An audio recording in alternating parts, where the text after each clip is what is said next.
Based on the excess temperature, 4 different regimes are observed for pool boiling: natural convection boiling, nucleate boiling, transition boiling, film boiling. Let's imagine a small section of the boiler tube where the flue gas is flowing through the tube and the water surrounding the tube is stationary.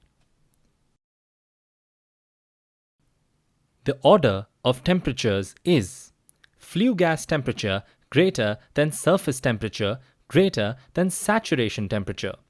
Our focus will now be on Ts minus Tsat equals excess temperature. Natural convection boiling. Any pure substance at a specified temperature starts boiling when it reaches the saturation temperature at that pressure.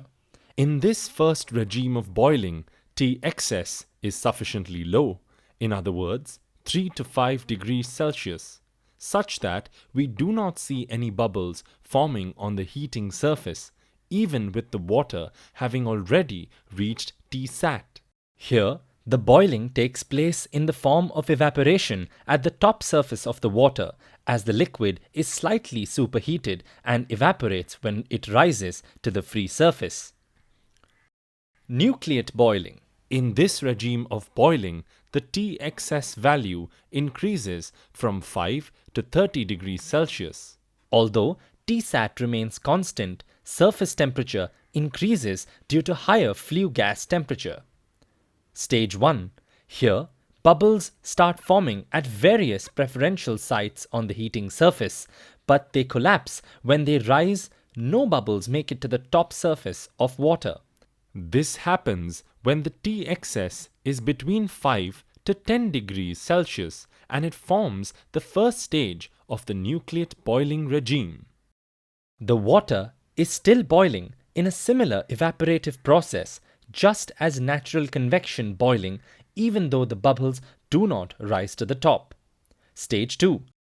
As the T excess increases beyond 10 degrees Celsius up to 30 degrees Celsius, the nucleate boiling intensifies in terms of bubbles rising to the top, bubbles forming in a larger size as well as at a higher rate. Transition boiling. As T excess increases further, in other words 30 to 120 degrees Celsius, the rate and size of bubbles increases, creating a more and more continuous film of vapor on the hot tube surface. Though this film is broken and remade several times with small gaps where liquid touches the metal surface. Film boiling. Finally, as T excess goes above 120 degrees Celsius, the vapor film over the tube becomes continuous. Unlike the previous regimes, the boiling no longer takes place at the liquid-metal interface, as there is no liquid-metal interface due to the continuous film. Instead, the boiling takes place at the vapor-liquid interface. These 4 regimes can also be easily explained by what is known as pool boiling curve, as shown below. The x-axis marks the value of T excess, which is divided into the 4 boiling regimes we discussed. The y-axis is the heat flux, which is the amount of heat that can pass through a unit cross-sectional area of the boiling interface. The y-axis does not increase linearly. It increases logarithmically, such that every next marker is greater by 10 times the previous. Thus, it goes 1000, 10,000, 100,000, and so on.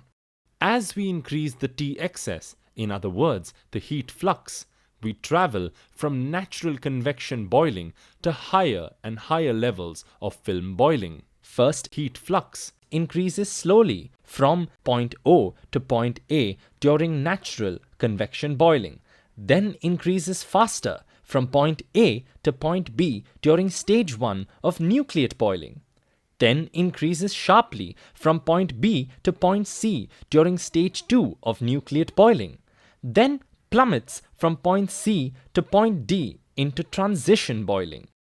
Finally, rising steadily again to point E during film boiling. As we move from natural convection boiling to nucleate boiling, the vapor bubbles start to form. This demands the enthalpy of evaporation from hot surface in terms of heat. The HFG value is very high for water, due to which the heat flux value starts to increase. As the rate of bubble formation and which the size of bubbles increase, more and more HFG is demanded from the same hot surface, which further boosts the heat flux, achieving a maximum at point C, the critical heat flux. The conduction plus convection mode is dominant in this regime. However, as we enter the transition boiling region, it leads to formation of vapor film, which allows lesser and lesser contact between the hot tube surface and liquid water. This leads to two changes. The vapor film acts more and more as an insulator to the incoming heat. Furthermore, the actual phase change moves to the liquid-vapor interface rather than the metal-liquid interface. As a result, the conductive plus convective heat transfer reduces sharply beyond point C. This continues until we reach point D, called the Leidenfrost Point. Beyond the Leidenfrost Point, the heat flux steadily increases again with an increase in T excess. This happens in spite of the presence of vapor film, which continues to act as an insulator for the conductive plus convective mode of heat transfer.